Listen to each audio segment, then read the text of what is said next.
अस्सलामु अलैकुम बनाओ इस कॉकड़ यखन यखन बनावान अमूमन माजस मगर आज बनाओ यखन कॉकड़स मजा तुथु वाजवानस मन खेवान तो अत मज करो खास मसाल इस्तेमाल यम सत मजेदार तक पक्यू करो शुरू बाजर ओनमुत कॉकड़ यह अल पल 2 किलो कॉकड़ तो छलित छुकित न्यू मे ताय मज आब तो आबस मज त्रो मे यह कॉकड़ तो त्रोमस लेद्रि चमच तो यह थो बह गैसस पे यह तव तो अत कॉकड़स दिमो लेद्रे आबस मज फकर यीतिस कालस कॉकड़स फकर लगे तीस कालस करो दोद तैयार मे नु ये बड़िस बानस मज यह जाम दद दी मे 2 लीटर तो अत त्रो मे फुट ठूल ऊर बे त्रोमस नुन चमच मे गर यह जैतून तील तो अम मज त्रे मे अत 2 चमच इस ठूल त्रो बे तील अम सत यह फटान कह तुम हेक्यू अमे बगैर ती बनित मगर यह ट्रिक मे नु यह दोद छूम तो अमे दोद दिम बह ये असल पे छक तो कोशिश गन दोद गरकुई गरकिस दोदस मीठ यखन बनान कॉकड़स तो लोग फकर तो अत फैन बह यह आब तो थवन बह साइडस कुन यपर थो मे यह बान गैसस पे तो लागो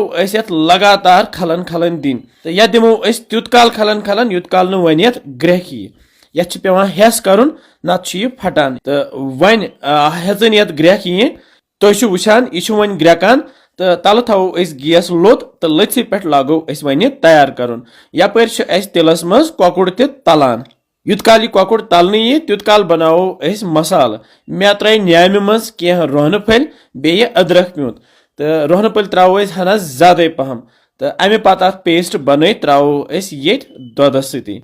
त्रो ये कह मसाल बह त्रा ये बदान पाउडर 1 चमच बे त्रोस यह दानवल पाउडर 1 चमच बे प्लेटस पे निमित बे मसाल यथ मजन खोपर खंच कह दालचीन खंड बे खोपर पाउडर बे मर्च फल कह बे बड़ आल 2 बे कह सब्ज आल बे रंग फल कह तो यम सारी मसाल त्रोक बह ये दोदस सती तो अम पे त्रो बह यह गेव चमच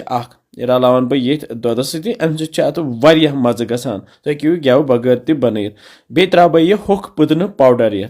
गरकुई कशुर पुदन अत मे पाउडर थमज बन तो यह यखनि मज इस्तेमाल करान यह यखन बन इंशाअल्लाह मजेदार तुह यह जरूर पसंद तो यपर कॉकड़ तलित वन तैयार यह गो वजुल नार हूँ तो अम पे तुलो कॉकड़ तो ये छान सैनो तील तो त्रो ये यखनि सती